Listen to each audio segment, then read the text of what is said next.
بسم اللہ الرحمن الرحیم۔ سبق ہے صلہ رحمی۔ صلہ رحمی کا مطلب ہے رشتہ داروں کے ساتھ اچھا سلوک کرنا، اور اس کے الٹ میں آتا ہے قطع رحمی، جس کا مطلب ہے ان کے ساتھ قطع تعلق کرنا۔ آ جاتے ہیں مشقی کام کی طرف۔ درست جواب کا انتخاب کریں۔ صلہ رحمی سے مراد ہے رشتہ داروں کے ساتھ اچھے تعلقات قائم رکھنا۔ عمر اور رزق میں اضافہ و برکت کے لیے نبی کریم صلی اللہ علیہ وسلم نے حکم دیا صلہ رحمی کا۔ رشتہ داروں کے ساتھ تعلقات ختم کرنا کہلاتا ہے قطع رحمی۔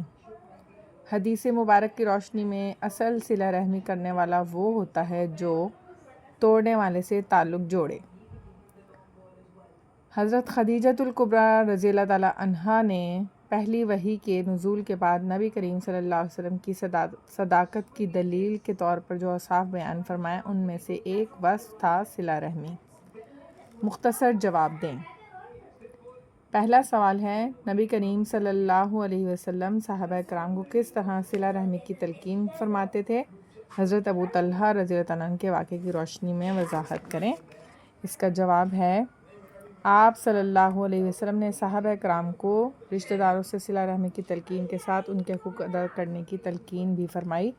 حضرت ابو طلحہ اپنا ایک خوبصورت اور گھنا باغ راہ خدا میں وقف کرنا چاہتے تھے۔ نبی کریم صلی اللہ علیہ وسلم نے ابو طلحہ سے فرمایا کہ وہ اپنا باغ اپنے غریب رشتہ داروں کو دے دیں۔ چنانچہ انہوں نے وہ باغ اپنے عزیزوں اور اپنے چچا کے لڑکوں میں تقسیم کر دیا۔ سوال نمبر 2 ہے، صلہ رحمی کی کوئی 2 صورتیں لکھیں۔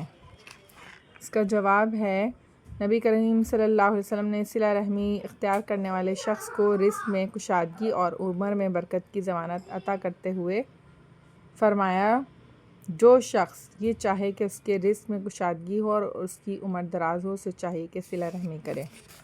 اس کے بعد سوال نمبر 3 ہے، صلہ رحمی کے 2 فوائد اور قطع رحمی کے 2 نقصانات بیان کریں۔ اور اس کا جواب ہے، صلہ رحمی سے افراد میں باہمی محبت پیدا ہوتی ہے، خاندانی نظام استحکام پاتا ہے، معاشرتی امن کو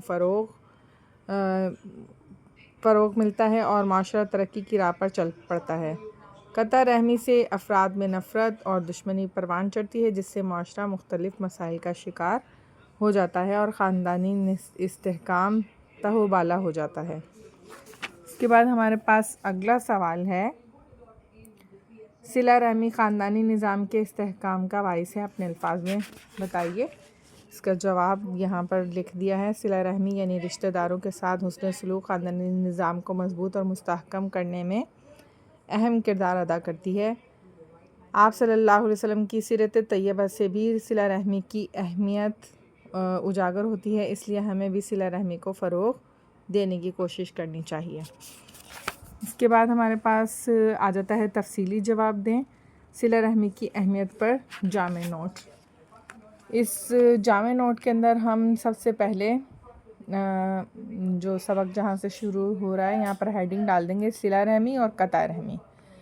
اس پیراگراف کے اندر صلہ رحمی اور قطع رحمی دونوں کی تعریفات اور اس کے بارے میں لکھا گیا ہے، تو یہ پورا پیراگراف لکھیں گے۔ اس کے بعد اگلا پیراگراف جو ہے وہ اسوہ حسنہ ہم کہہ سکتے ہیں کہ ابو طلحہ کا جو واقعہ ہے وہ ہم اس کے اندر بیان کر دیں گے، جو کہ ہم نے پہلا سوال کا جواب بھی لکھا ہے۔ اس کے بعد آپ صلی اللہ علیہ وسلم تعلق جوڑتے تھے، تو یہ لاسٹ پیراگراف یہ لکھ دیں گے اس صفحے کا۔